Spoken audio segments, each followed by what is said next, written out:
Okey, siap geng. Yang ni pelet untuk kepal, untuk mencari tenggalan ke, pating. So ini pelet kita buat kepal untuk spray lah.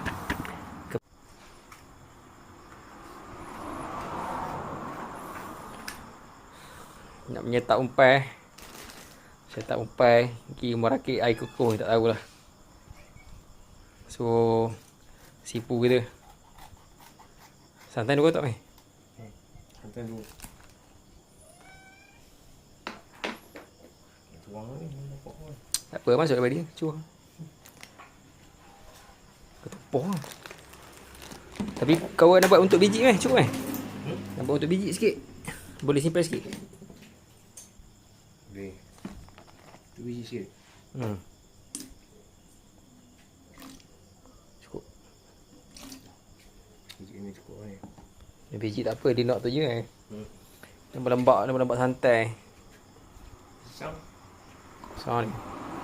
Mana? Pisang. Jam kau. Tak buka lagi. Macam mana boleh buka? Senang tu buka. Kawan buka pakai gunting.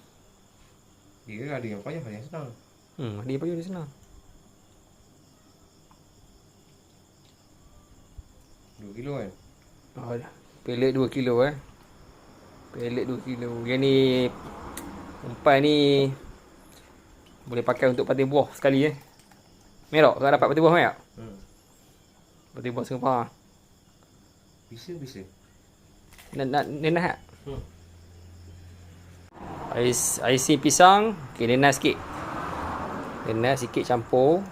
Dah dua cukup lah. Okey, pelet 2 kilo, nenah 2 tudung. 2 penutup lah. Banyak. Kalau banyak sangat dia apa ni? Tak masak. Santan tadi 2 kotak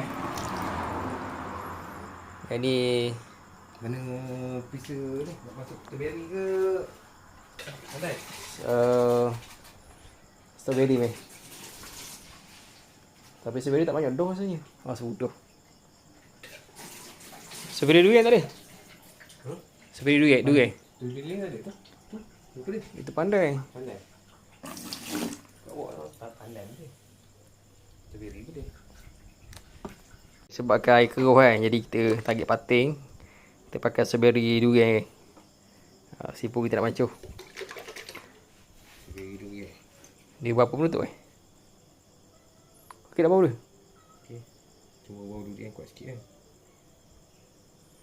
Tapi memang orang sini dia buat main pating. Tengok apa? Satu.